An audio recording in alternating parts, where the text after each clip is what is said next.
At 50, Rabindranath Tagore wrote Jibon Smriti, his premature autobiography. Naturally, much of his colorful 80-year-long life remains untouched here. স্মৃতির পটে জীবনের ছবিকে আঁকিয়া যায় জানি না, কিন্তু যেই আঁকুক সে ছবিই আঁকে। অর্থাৎ যাহা কিছু ঘটিতেছে তার অবিকল নকল রাখিবার জন্য সে তুলি হাতে বসিয়া নাই। সে আপনার অভিরুচি অনুসারে কত কি বাদ দেয়, কত কি রাখে, কত বড়কে ছোট করে, ছোটকে বড় করিয়া তোলে। সে আগের জিনিসকে পাছে ও পাছের জিনিসকে আগে সাজাইতে বিন্দুমাত্র দ্বিধা করে না। বস্তুত তার কাজই ছবি আঁকা, ইতিহাস লেখা নয়।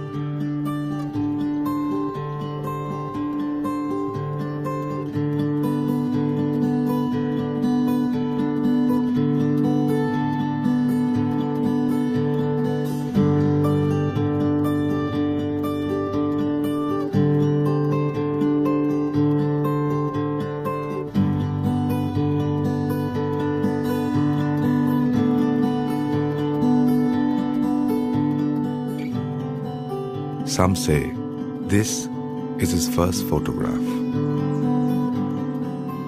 What he looked like before, we can only imagine.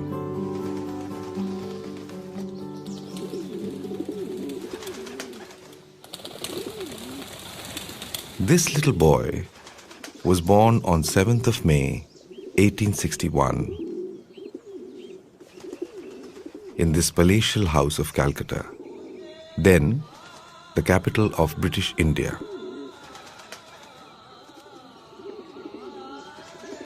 This house in the northern part of the city stood apart from all others, ever in pursuit of knowledge, daringly progressive lifestyle, multifarious cultural activities. The youngest prince of the palace, however, was left to grow up as a commoner.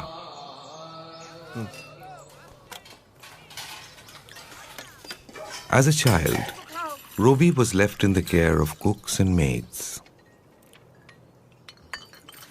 Except on Sunday mornings, when his mother supervised his bath, had him scrubbed and rubbed with homemade fairness packs. She considered Robi, the youngest of her 14 children, to be too dark. Otherwise, he was left pretty much to his own devices.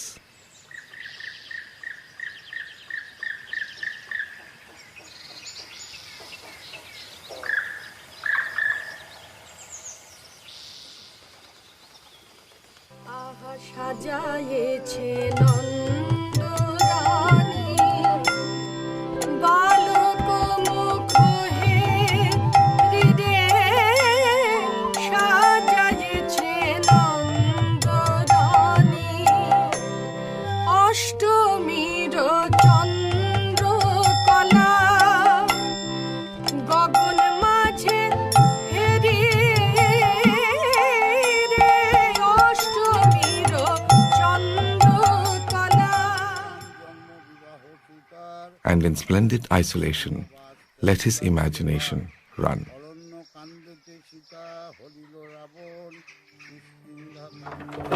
A loner and an introvert maybe, already his mind traveling far ahead of time.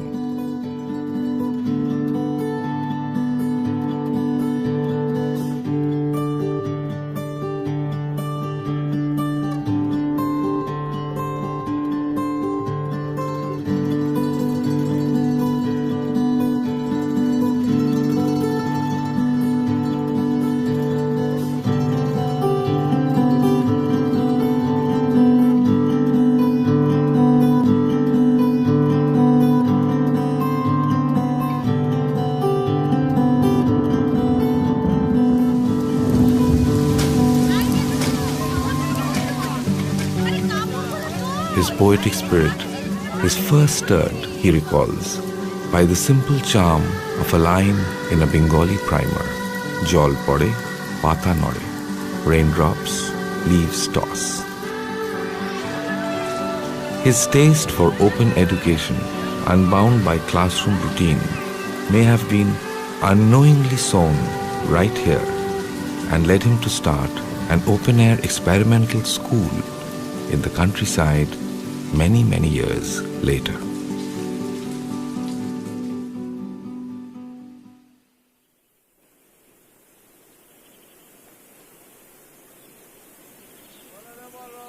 Rabindranath's family has a long dramatic history of ups and downs.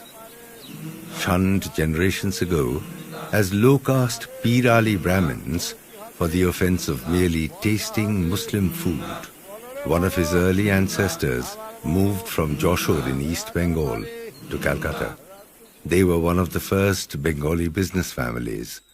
Robi Thakur's grandfather, Prince Dwarkanath Tagore, was considered another sinner, forbidden by his wife Digambari Devi from entering the household shrine for being a religious iconoclast, and also having dared cross the Kalapani to visit Queen Victoria. Devendranath Thakur, Dwarkanath's eldest son, chose to embrace the new Brahmo religion introduced by Raja Ram Mohan Rai, a religion minus the clutter of a myriad gods and goddesses, free from the superstitious strictures of all sorts, a religion following the essence of the ancient Vedas and Upanishads. Being ostracized by society liberated this family from conforming to mere convention, and in a freedom to discard the irrational habits of thought perpetuated by the mainstream.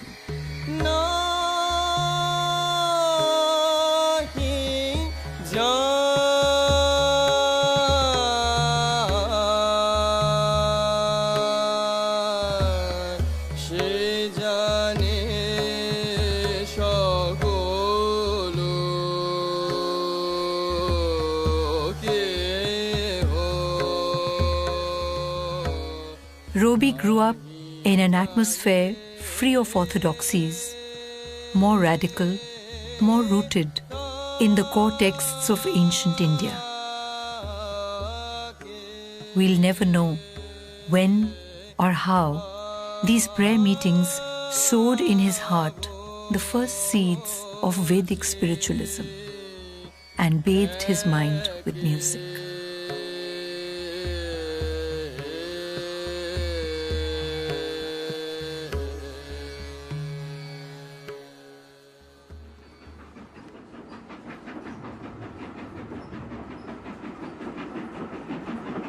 At age 12, his father takes him on his first holiday.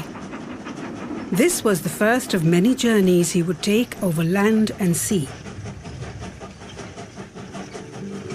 An ever-curious mind, ready to explore the unknown from the depths of the human psyche, to the mysteries of the universe, even to the spirit world and life beyond death. By the time they reached Bolpur, it was dark. On their way to his father's house, named Shantiniketan, the abode of peace, Robi closed his eyes and waited for next morning to gain his first glimpse of this strange land. That abode of peace is almost unrecognizable today. It is a tourist attraction of sorts. Here, Robi Thakur, as I prefer to call him, himself seems to look like a brand name, a little else.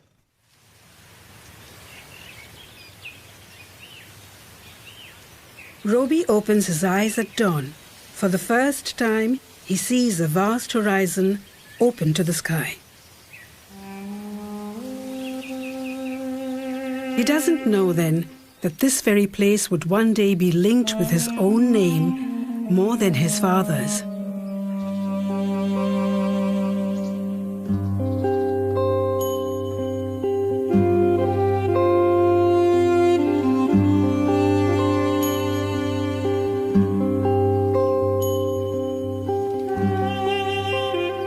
for young Robi, it is a liberating experience, a time for discovery, for strange adventures.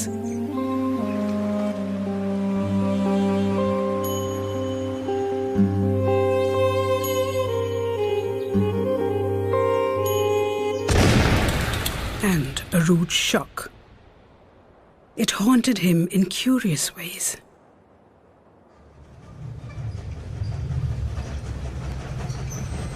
একবার 2-1 দিনের জন্য দেওঘরে যাই। কলিকাতায় ফিরিবার সময় রাত্রের গাড়িতে স্বপ্ন দেখিলাম কোন এক মন্দিরের সিঁড়ির উপর বলির রক্তচিহ্ন দেখিয়া একটি বালিকা অত্যন্ত করুণ ব্যাকুলতার সঙ্গে তাহার বাপকে জিজ্ঞাসা করিতেছে, বাবা এ কি, এ যে রক্ত। জাগিয়া উঠিয়াই মনে হইল এটি আমার স্বপ্নলব্ধ গল্প।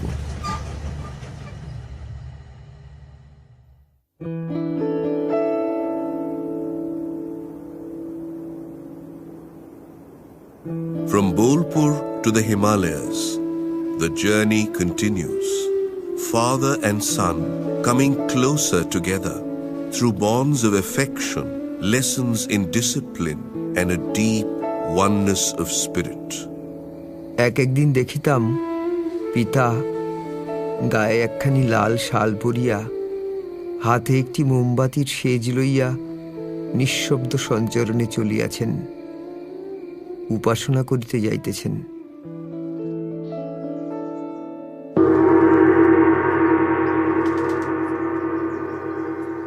Ruby was 14 when his mother, Sharuda Devi, died in the small hours of 8 March 1875. He saw her laid out for her last journey next morning, as if in peaceful slumber. His first encounter with death was not so devastating. The more lasting impact embedded in his mind forever was the image of his father seated in serene meditation. A lesson that would serve him in subsequent encounters with death. জাগিছ শয়নে স্বপনে রয়েছ নয়নে নয়নে নয়ন তোমারে পায় না দেখিতে।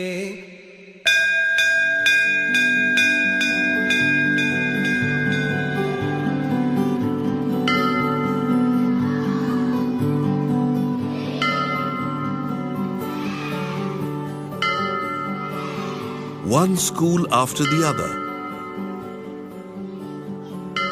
And then, at 15, the rebel within him suddenly raises his head.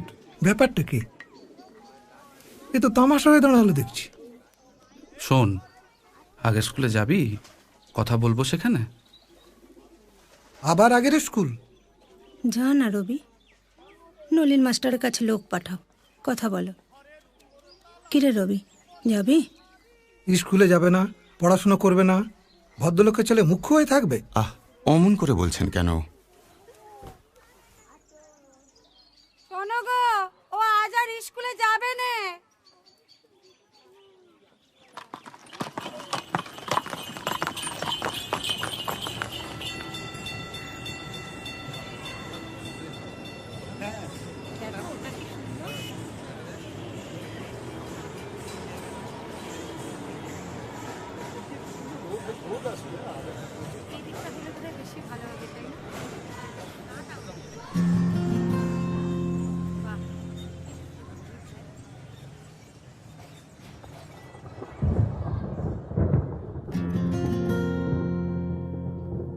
একদিন মধ্যাহ্নে খুব মেঘ করিয়াছে।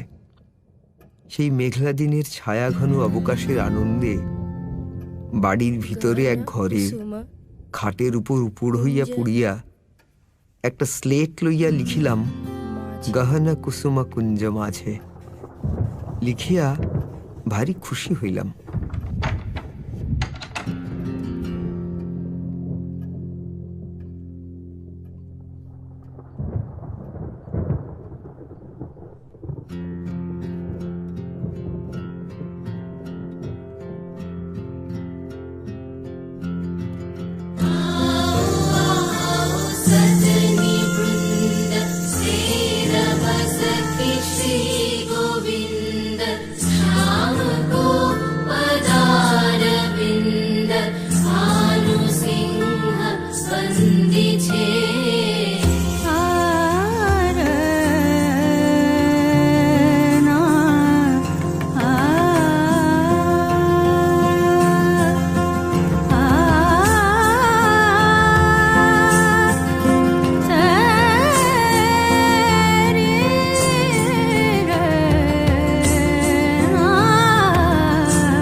কোনো কিছুর উপর ভরসা না রাখিয়া আপন মনে কেবল কবিতার খাতা ভরাইতে লাগিলাম। সে লেখাও তেমনি, মনের মধ্যে আর কিছুই নাই, কেবল তপ্ত বাষ্প আছে। সেই বাষ্প ভরা বুদ্বুদ রাশি, সেই আবেগের ফেনিলতা অলস কল্পনার আবর্তের টানে পাক খাইয়া নিরর্থকভাবে ঘুরিতে লাগিল। তাহার মধ্যে বস্তু যাহা কিছু ছিল তাহা আমার নহে, সে অন্য কবিদের অনুকরণ। উহার মধ্যে আমার যেটুকু, সে কেবল একটা অশান্তি, ভেতরকার একটা দুরন্ত আক্ষেপ।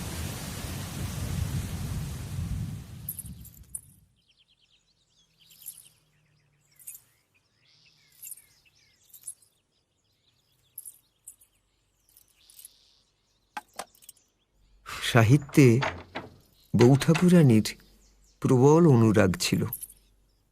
বাংলা বই তিনি যে পড়িতেন কেবল সময় কাটাইবার জন্য তাহা নহে, তাহা যথার্থই তিনি সমস্ত মন দিয়া উপভোগ করিতেন। তাহার সাহিত্য চর্চায় আমি অংশী ছিলাম।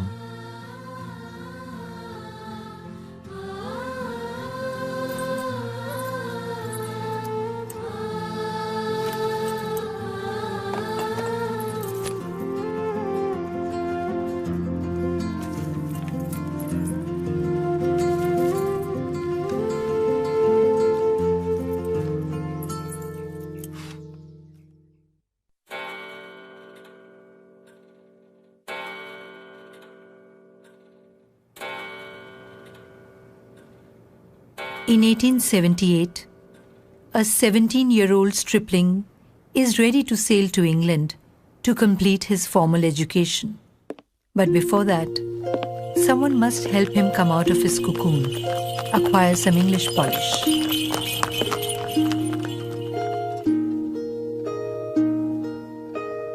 A 4-month stopover in Bombay is recommended. Here, he's turned over to the charge of the lovely Annapurna, daughter of a family friend, freshly returned from England.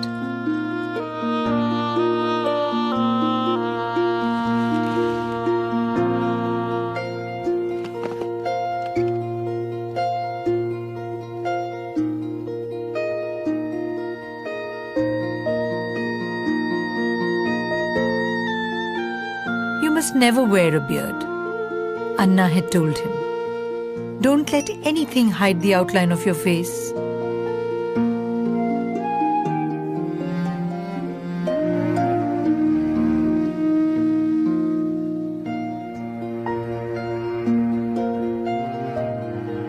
We all know that it was a request which he obviously didn't keep.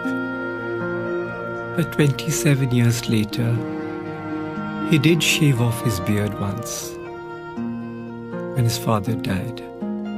But by then, Anna was no more. She had married and settled in Edinburgh, where she died of tuberculosis at the age of 36.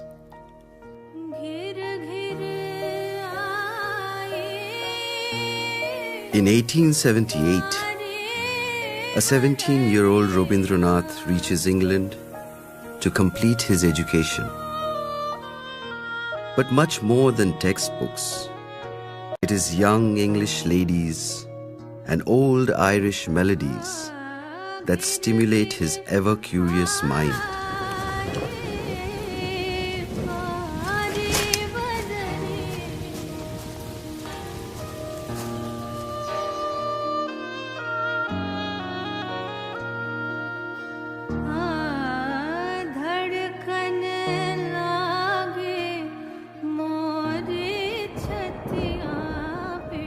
But dark English winters depress him so much, he wants to run back home.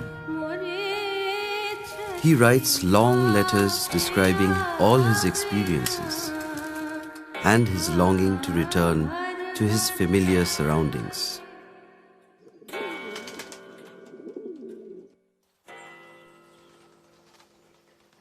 And finally, Rabindranath comes back home without a law degree to a cold reception.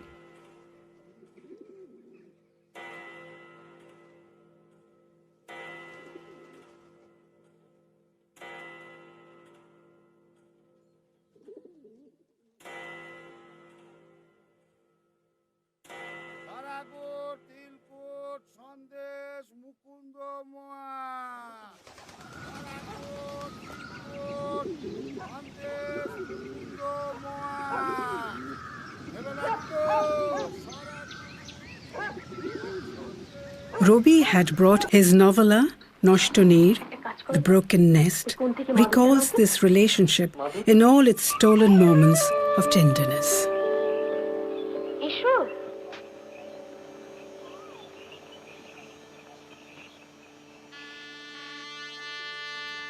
On December 9, 1883, Rabindranath was compelled by his family to marry Bhabutarini Rai Chaudhuri, a 10-year-old girl from a humble Brahmin family from a distant provincial town, Joshore of East Bengal. The wedding invitation is written by Rabindranath himself. On the auspicious day of the coming Sunday of 24th Agrohayan, my close relative, Sriman Rabindranath Thakur, will be married at an auspicious hour. We would be grateful if you could join us on that occasion in the evening at number 6 Jorashaku at Debendranath Thakur's house to participate in the wedding celebrations. Yours sincerely, Sri Rabindranath Thakur. There's a wry humor in this, of course, but also a deliberate detachment, like a split personality almost.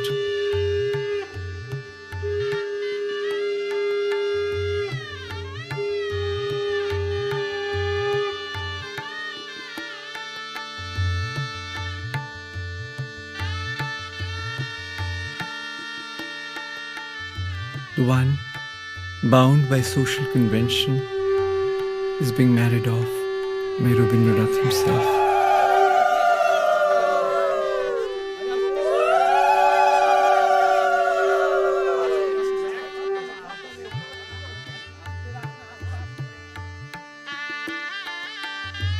His wife's old-fashioned Hindu name is changed to Mrinalini.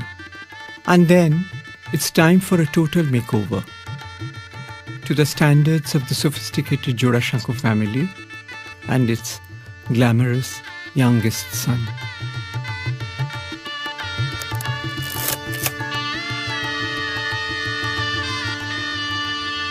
Four months after the wedding, Ruby's Hecate killed herself. A suicide note was destroyed at the command of the Grand Patriarch, Debendranath, and the whole scandalous episode was hushed up. But speculation is rife even to this day. They say she was neurotic and jealous of her husband's affair with a certain famous stage actress, frustrated because she couldn't bear children. And the final blow, of course, was Ruby's marriage. For the poet, it is a tragedy impossible to bear. Try as he might, he cannot emulate his father's serene composure.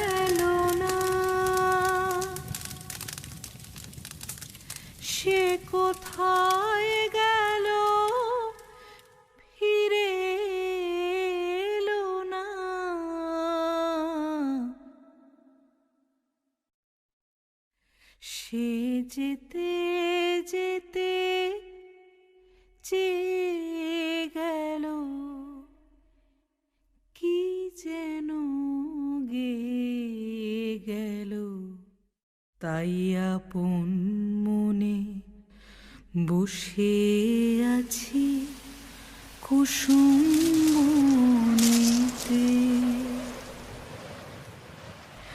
সে ঢেউয়ের মতন ভেসে গেছে, চাঁদের আলোর দেশে গেছে,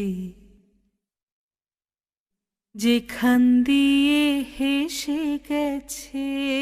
বাড়ির ছাদে একলা গভীর অন্ধকারে মৃত্যুরাজ্যের কোনো একটা চূড়ার উপরকার একটা ধ্বজ পতাকা, তাহার কালো পাথরের তরুণদ্বারের উপরে আঁক পাড়া কোনো একটা অক্ষর কিংবা একটা চিহ্ন দেখিবার জন্য আমি যেন সমস্ত রাত্রিটার উপর অন্ধের মতো দুই হাত বুলাইয়া ফিরিতাম। News of his frantic state reaches his father, who is as usual up in the Himalayas. From there, a change of air is prescribed. So, they make him secretary of the Adi Brahmo Samaj and editor of a new magazine, Sadhana, to busy his mind with matters more spiritual.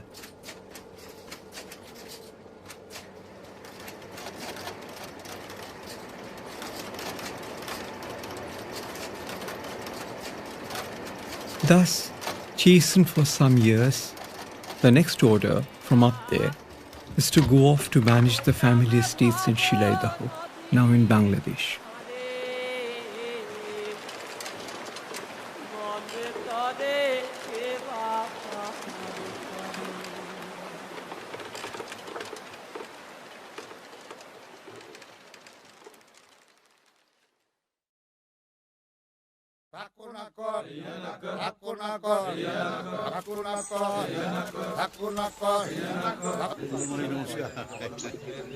শ্রীযুক্ত রবীন্দ্রনাথ ঠাকুর মহাশয় কাছারি বাটিতে আসিতেছেন।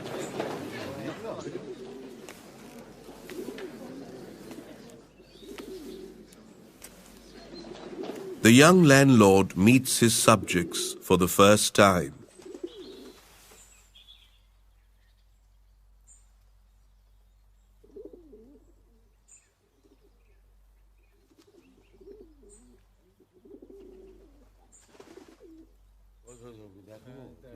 এটা কি? এটা আপনার পিতৃপুরুষদের আসন। এখনই এখান থেকে নিয়ে যান। He insists that the high throne reserved for him be removed because he wants to sit on the floor at the same level with his people and break the traditional barrier between the ruler and the ruled. আপনাদের বুদ্ধি আছে, বিবেচনা আছে, আপনাদের বুঝিয়ে বললে আপনারা বুঝবেন। এই সত্য আমাদের মানতেই হবে। We see this ideology expressed again in Nikhilesh, the landlord protagonist in his novel Khore Baire, The Home and the World.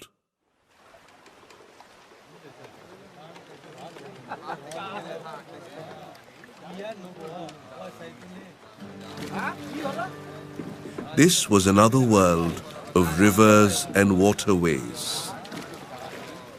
A city-bred individual's first exposure to the real India, to humble villagers far too content with their lot.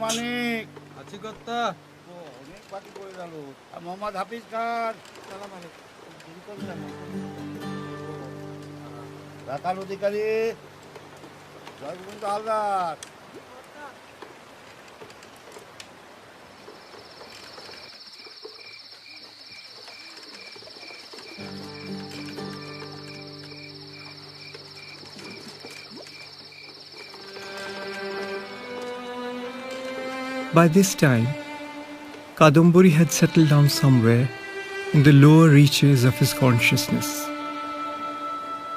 He was hungry for new intellectual companionship, which he found in his well-read, English-educated, literature-loving niece Indira.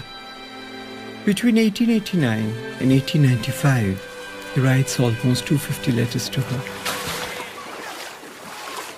Funny, lyrical, vivid, exuberant, so different from the warm, domestic exchanges, practical yet profound letters he wrote to his wife. Perhaps his vivid personal letters to Indira marked the beginning of a new long-distance relationship. One of the many barely physical, mostly platonic love interests he would have over the years. An expression surely of enormous appetite for life and the great self-restraint he practiced to stay within the bounds of social propriety.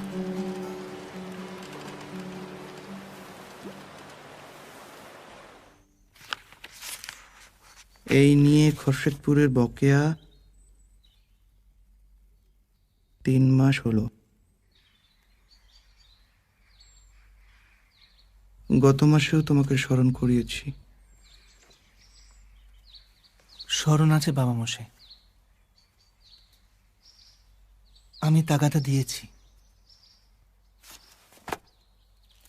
নিজে গিয়েছিলে নাকি লোক পাঠিয়েছ? আমি চিঠি পাঠিয়েছি। অহেতুক বিবাদ, বলপ্রয়োগ আমার ইচ্ছে করেন না বাবা মশাই।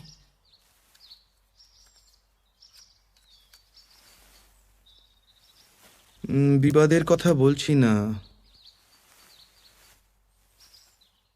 কিন্তু জমিদারিতে পত্র সাহিত্যের কোনো স্থান নেই। হয় নিজে যাও, নয় লোক পাঠাও।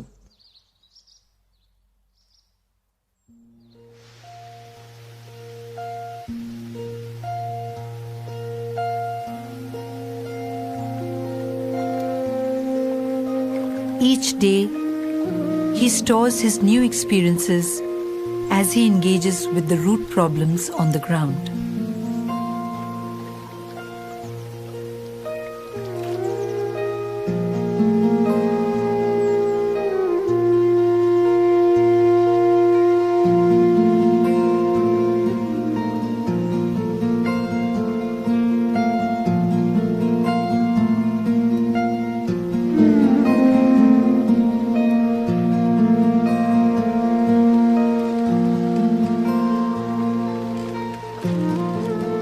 He tries to write short stories about ordinary people, full of sensitive details and a stark realism.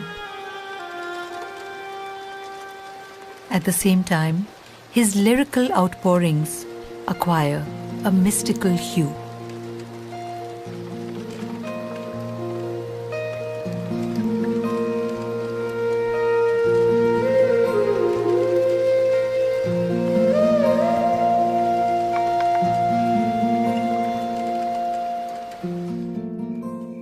ডাকছিলেন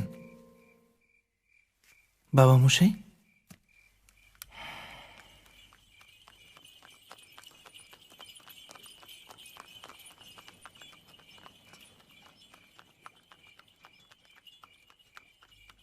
শুনলাম তুমি নাকি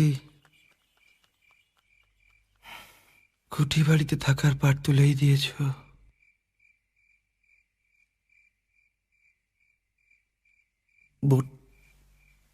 বোটে আমার ভালো লাগে বাবা মশাই।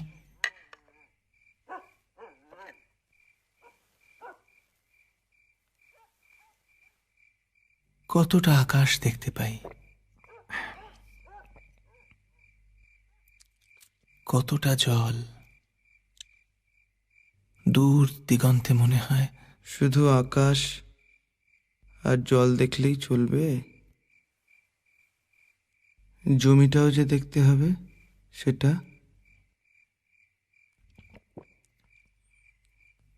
রাত্রে তারাগুলো কেমন যেন স্পষ্ট হয়ে ওঠে।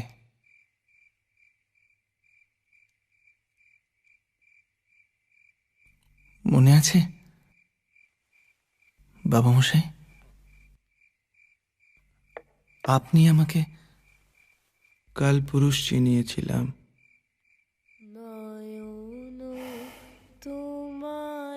বাক্রটায়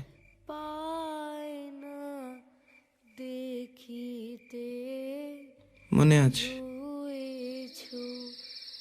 জানো,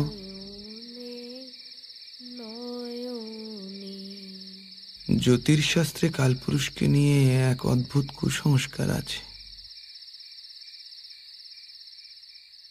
কিংবদন্তিও বলতে পারো। কিংবদন্তি?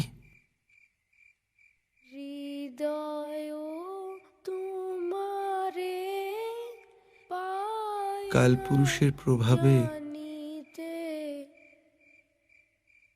মানুষ গৃহত্যাগী হয়।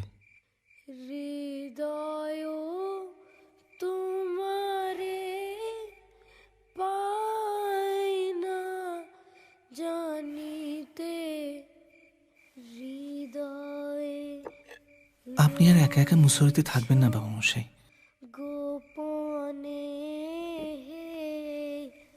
আমাদের দুশ্চিন্তা হয়।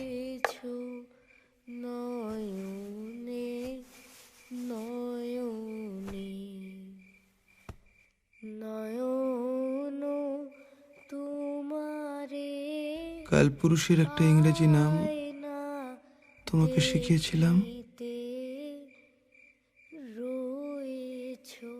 মনে আছে?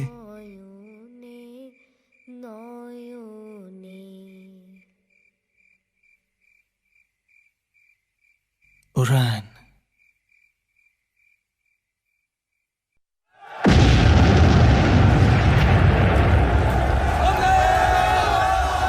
In real time, however, the country is in turmoil. The nationalist movement is taking off. Protests resound in the streets of Calcutta.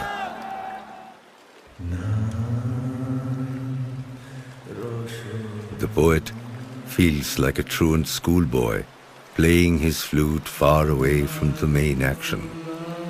His conscience compels him to serve the cause of freedom. For a proud, free-spirited young man like Rabindranath, the struggle against British imperialism was profoundly to be desired. But not through violence, nor aggressive nationalism.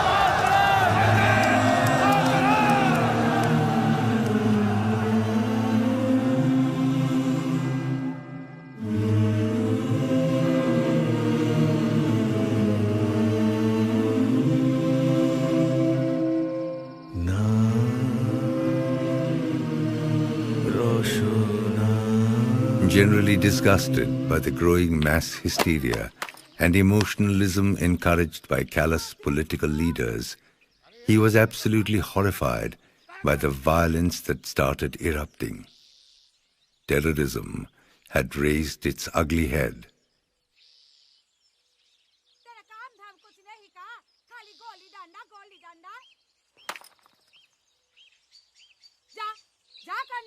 Feeling an outcast in mainstream politics, Rabindranath decides to return to Bolpur.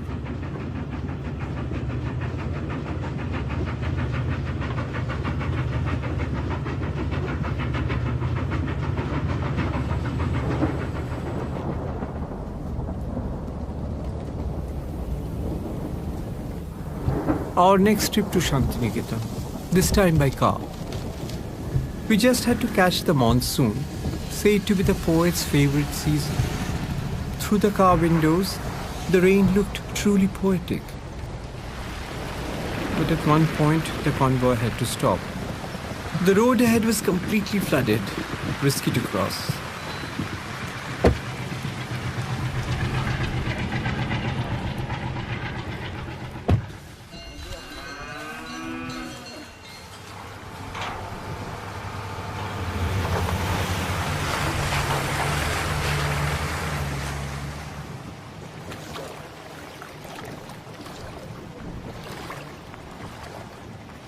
The mud, the slush, it was too much for us, the city-bred people, to take.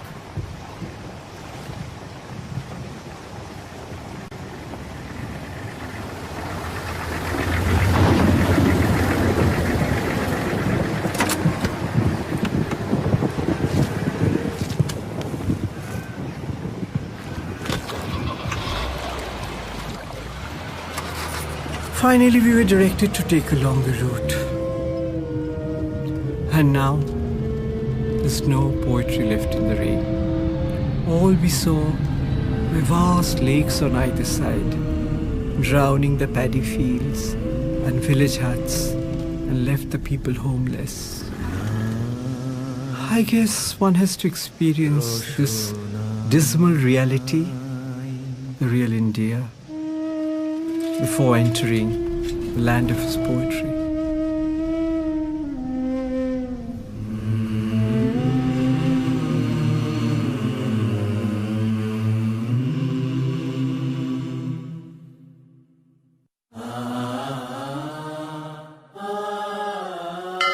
The notoriously truant schoolboy Rabindranath starts his dream school, Bolpur Brahmacharya Vidyalaya, an open-air school in keeping with ancient Vedic ashram traditions, against the British model forced on India to provide a pool of obedient clerks. This perhaps is the first time he sets up a household of his own with his wife Mrinalini and their 4 children. Rabindranath's bonding with his wife was deep and sincere, invisible to the public eye. She gave him ample space to create his own world, and she remained in the background as his unglamorous wife, a balancing effect on his quicksilver personality.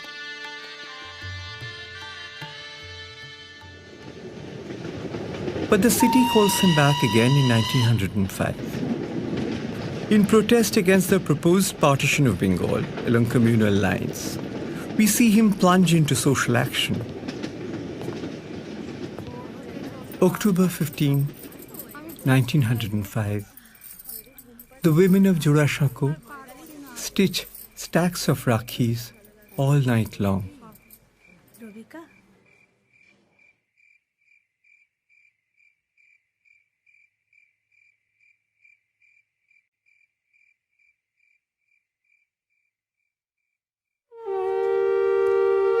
Next morning finds a barefoot Rabindranath out on the streets with families and friends to tie friendship bands on each other.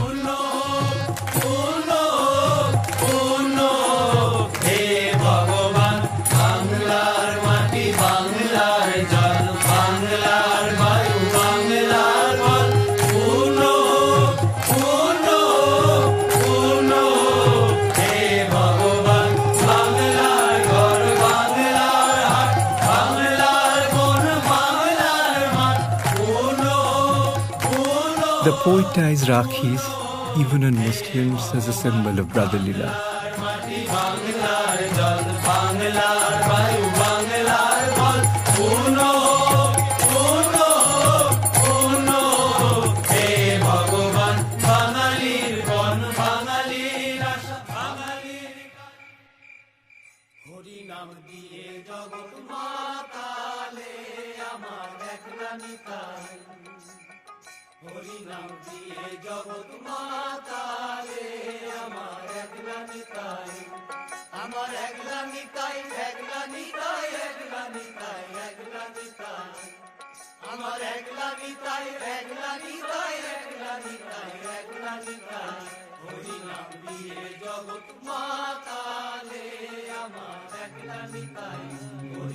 Rabindranath wrote almost 24 patriotic songs at this time. The impact of such occasional songs is usually short-lived, but our poet has infused them with such eternal appeal that they continue to inspire generations of Bengalis, even today.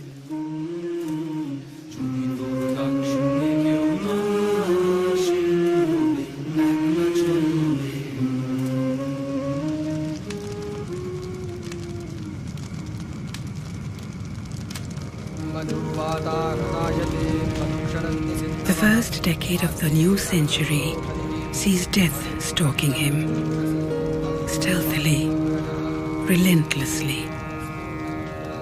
Mrinalini, his companion for 19 years, dies in November 1902.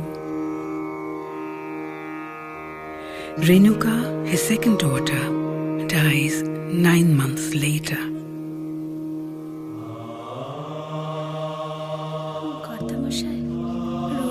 His father and guru, Maharishi Debendranath, dies in January 1905.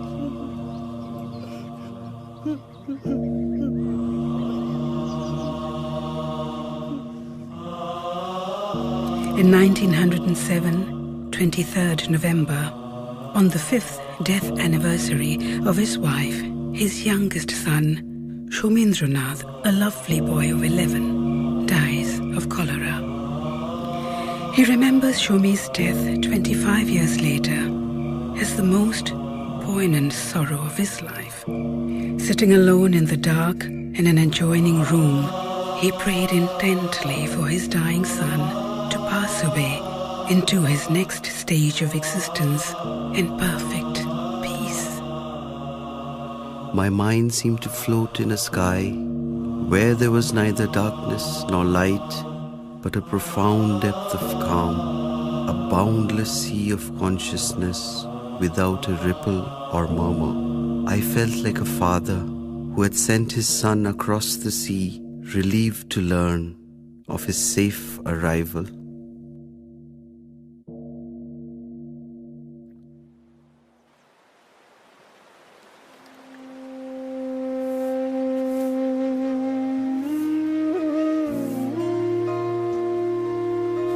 In March 1912, a bout of illness took him back to Shilaidaho for a rest cure. Mango blossoms were in bloom there. Spring was in the air. He couldn't remain idle for long. Yet, he didn't have the energy to write anything new. So, he started translating Gitanjali as a mental exercise, to recapture through another language the feast of joy he had felt in days gone by. The story of the passage of those scribbled notes through literary circles in England and Europe is quite well known. A year later, on an early evening in November, a telegram arrives at Shantiniketan. It has been redirected from Jorashanko, his Calcutta address. It was news of the Nobel Prize for Literature carried all the way from Sweden through the dusty village roads of Bolpur, leaving the local folk unmoved. And its recipient too, who seemed equally unperturbed. He is said to have handed the telegram to a colleague in Shantiniketan and said in a jest, "Here comes the money for your sewage system."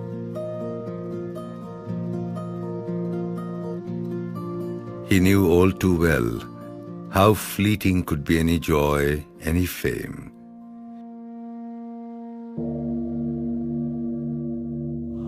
In May 1918, Madhuri Lata, his beloved firstborn, finally passed away.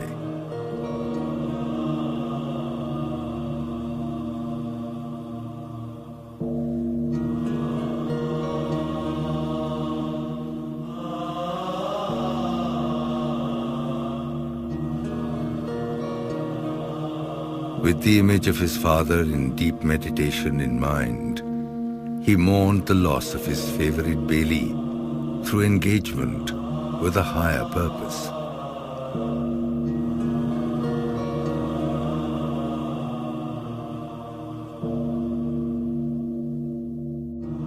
He felt the time was long overdue to prepare ground for the religion of man to be practiced as a way of life.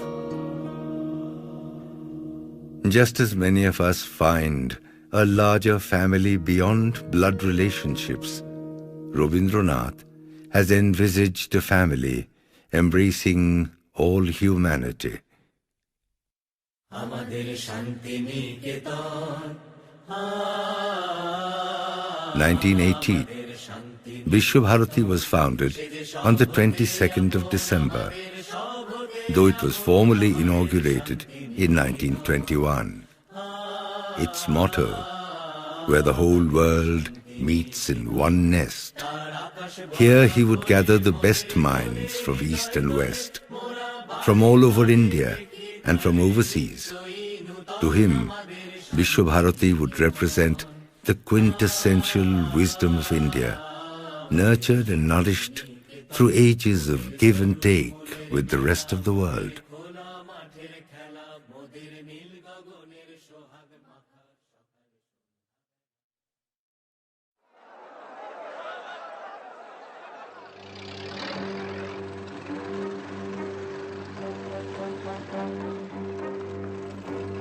We see all kinds of things about Rabindranath. We find his English rather stilted, his poetry too airy-fairy, his head too up in the clouds, that he never stepped out of his ivory tower for the cause of the common man. But that one single letter of protest was an act of courage unmatched to this day. Yes, we're talking about the massacre of innocents at Jallianwala Bagh.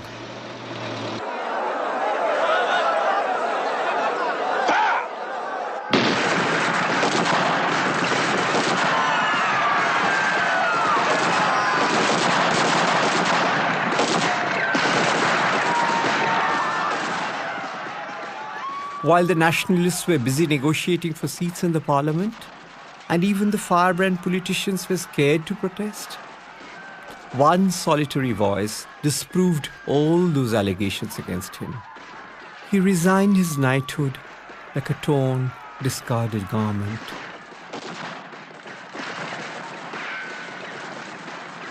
His ringing prose became more poignant than any poetry he ever composed. His English rose to the occasion in an exemplary style and cut the rulers quick. His compassion spilled out spontaneously for some distant countryman whose martyrdom was buried in hushed silence.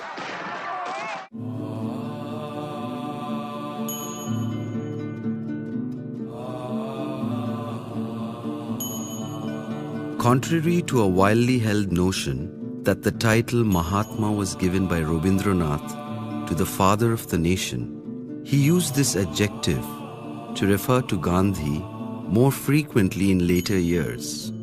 Despite many open conflicts and disagreements on strategy, the respect the two men had for each other cannot be doubted. And yet, no two persons, both great in their own ways, could be so radically different from each other. In September 1921, there was a clandestine meeting between Gandhi and Rabindranath at Jodashankar. Gandhi requested the poet to support his civil disobedience movement. Rabindranath was critical of the selfish and short-sighted nationalism. The conversation went something like this. Rabindranath says, "Suppose you succeed in driving the British out. What happens then? Do you really believe that the Hindu and the Muslim will live together forever?" Gandhiji says, "But Gurudev, you know very well my whole program is based on non-violence. You're a poet, Gurudev. You believe in peace, don't you? So join me. Let's work for it together." Rabindranath stands up slowly, walks to the window, looks out, and gestures at Gandhiji. "Come, look down there and see what your so-called non-violent followers are up to." Is that non-violence, Gandhiji? The non-cooperators have stolen pieces of foreign-made clothes from the Chitpur Bazaar nearby and lit a bonfire with it. Rabindranath sighs. It's easy to unleash emotions. It's far more difficult to control them. Think about it.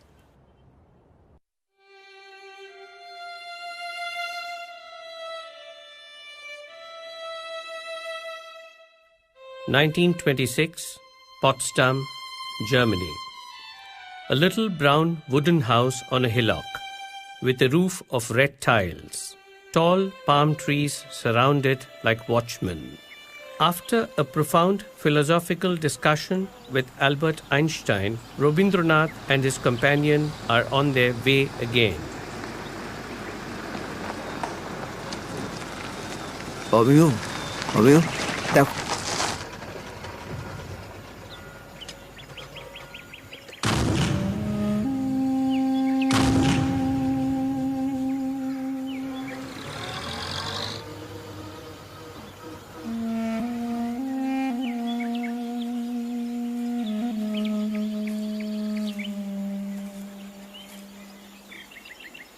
গুরুদেব, আপনি ঠিক আছেন তো?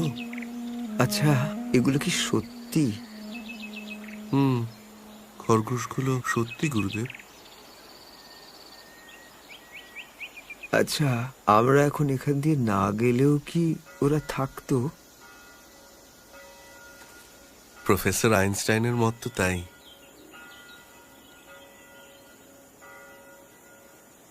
Albert এই ভুলটাই করছে।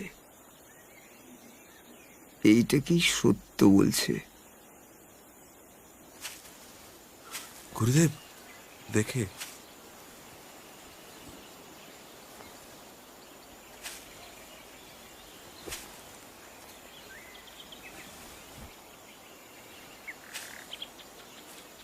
বসুন আপনি। আচ্ছা, অ্যালবার্ট তো গুণী মানুষ, বুদ্ধিমান মানুষ,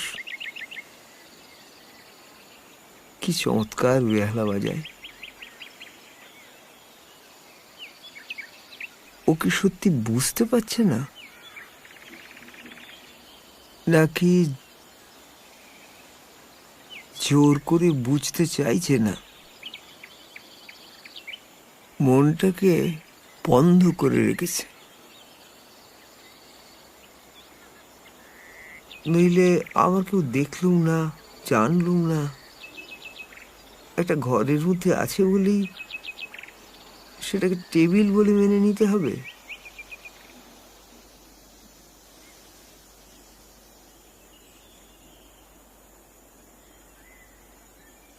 আমার চেতনা আগে বলবে ওটা টেবিল, তবেই তো ওটা টেবিল হবে। কিন্তু ওটা তো ওখানে সত্যি আছে গুরুদেব। এই সত্যটা আপনি অস্বীকার করবেন কি করে? তুমিও আবার অ্যালবার্টের মতো করো না। আমিও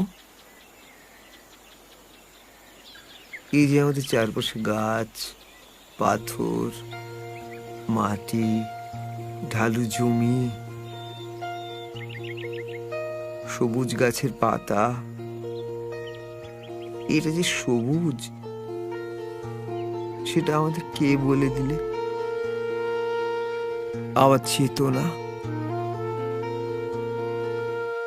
আমার চেতনা যেটাকে যেভাবে সত্য বলে স্বীকার করে সেটাই সত্য।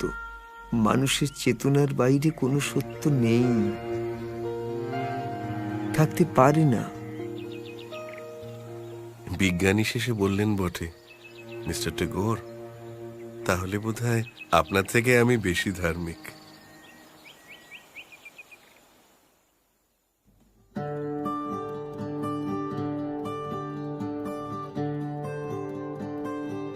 All his life, the poet had amused himself scribbling and doodling over the corrections he made in his writings. We see them strewn across all his manuscripts. Some like prehistoric creatures, some dark eyes peering through dense ink, imaginary human forms, or simply leaves and ferns. We were all quite familiar with these playful forays he made with pen and ink, right up to the age of 70. But when he took up a paintbrush in his old age, he seemed to embrace a new love, a whole new means of expression, through which he could break all conventional norms of creation in verse or prose. No rules, no grammar, just uninhibited alliance with his new love, which opened new vistas for Indian art.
His sense of visual aesthetics finds expression in many ways. He keeps building new houses, shifting around experimentally with new styles of Oriental architecture and decor, almost as a metaphor for his all-eclectic mind.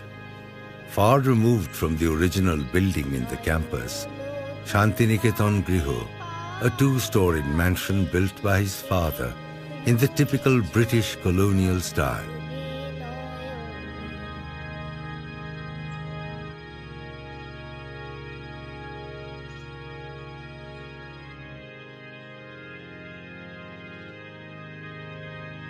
Rabindranath mainly stays in Udayan.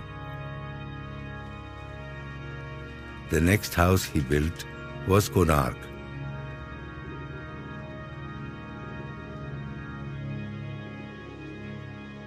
The third was a mud house, Shamuli, inspired by the local villages.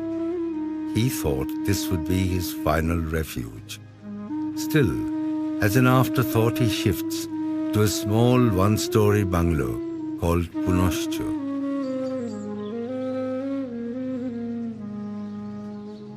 And finally, he settles for a north-facing house, Udichi.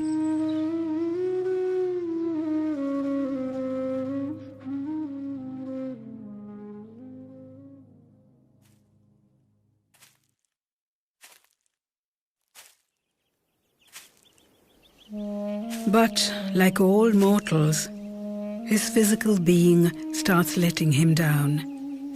Yet his vigorous mind still continues to travel. Through the wondrous faces of nature, through all the human foibles and fantasies, the lessons they had taught him, and the new experiences yet to be gathered.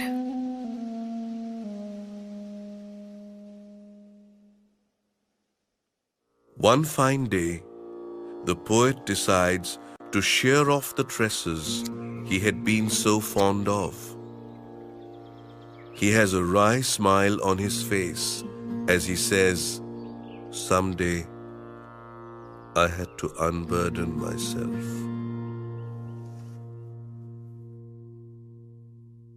In 1939, Rabindranath was ailing severely, unable to get out of bed. He is almost like Amol from Dagkhor, a play he has written in 1911 about a little ailing boy waiting for an invitation from the king, a poetic metaphor for death. The play is being re-rehearsed by the boys of Shantiniketan for a new performance. The poet wishes to add a few new songs to it and writes, Shomukhe Shanti Barabar. But on second thoughts, he puts it away, reserving it for his own funeral. However, Dagkhor was not staged this time.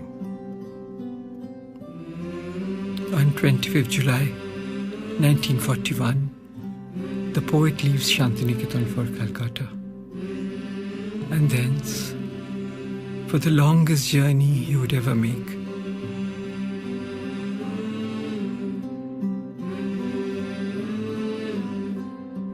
Rabindranath Tagore passed away on August 7, 1941. Away from his beloved Bengal, away from his land of the Vedas and Upanishads, away from the world he so passionately embraced, still unafraid, still alone.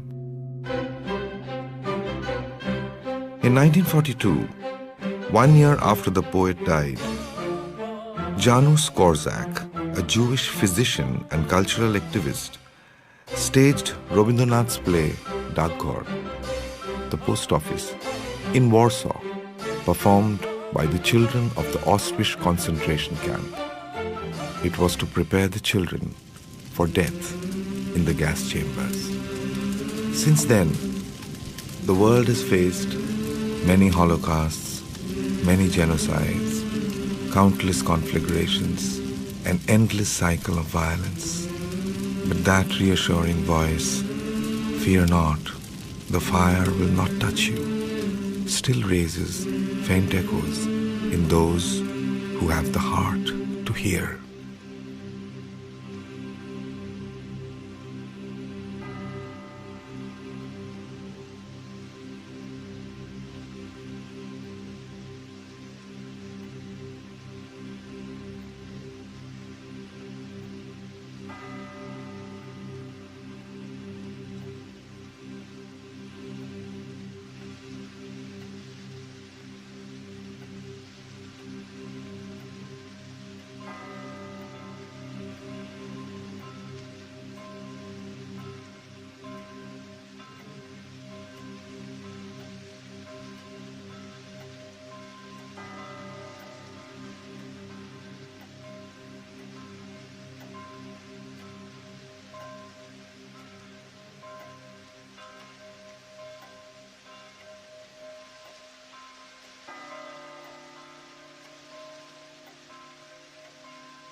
মধুর তোমার শেষ যে না পাই ও গো